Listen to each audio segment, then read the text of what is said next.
Hey everyone, this is Heart Blossom, and today I'm going to talk about living in fear, the reality of physical abuse. We're going to discuss some of what I've been through. So living in fear is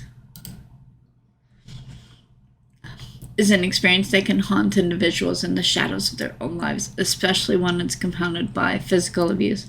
It's a torment that leaves scars not just on the body but on the soul, a relentless assault on one's sense of safety and well-being. In my journey, physical abuse wasn't just a distant concept, it was a daily nightmare inflicted by someone who should have been a source of love and support. From the bruises to the open wounds, each mark served as a painful reminder of the violence I endured. One relationship stands out in my memory. My first boyfriend, when he would get angry, he would kick me. It would leave me bruised, battered. I have some of the scars on my legs are actually from him, others are not. His rage was a constant undercurrent, threatening to boil over at any moment.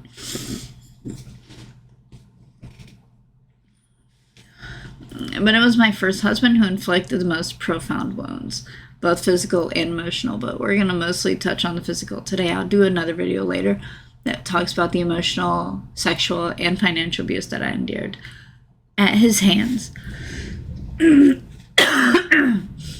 His violence knew no bounds, a torrent of aggression that left me trembling with fear, from shoving me into walls to the terror of having my head smashed against surfaces like walls, counters, windshields. The physical pain was excruciating, yet it was the emotional scars that cut deepest, the constant fear of when the next outburst would come.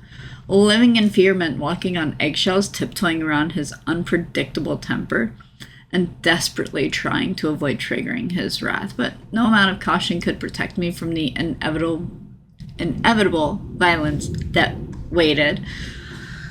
Breaking free from this cycle of physical abuse was a task. It was a journey. I was scared, I was uncertain, but with each step towards liberation, I reclaimed a piece of myself, finding strength and the courage to speak out and seek help.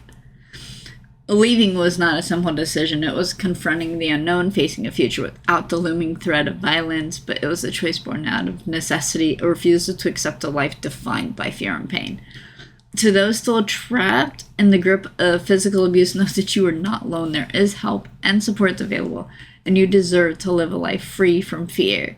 You are worthy of love and respect, and your voice deserves to be heard. In future discussions, I will delve into the other forms of abuse, emotional, sexual, and financial, that often accompany physical violence. Together, let us shine a light on the hidden epidemic of domestic abuse, standing united as survivors and forging a future where no one has to endure the trauma of living in fear.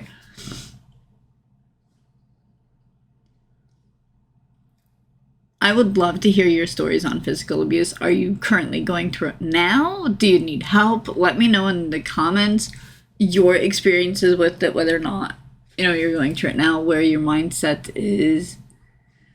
And I will also put in the description below some resources. I suggest if you're in a bad situation, make sure you go into incognito mode.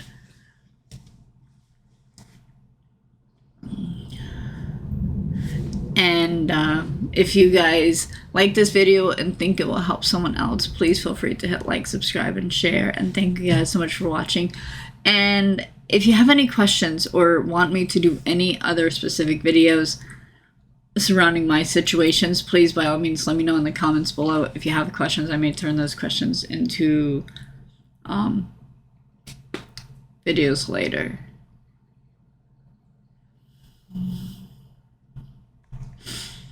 Thank you guys, and I hope you have a wonderful day.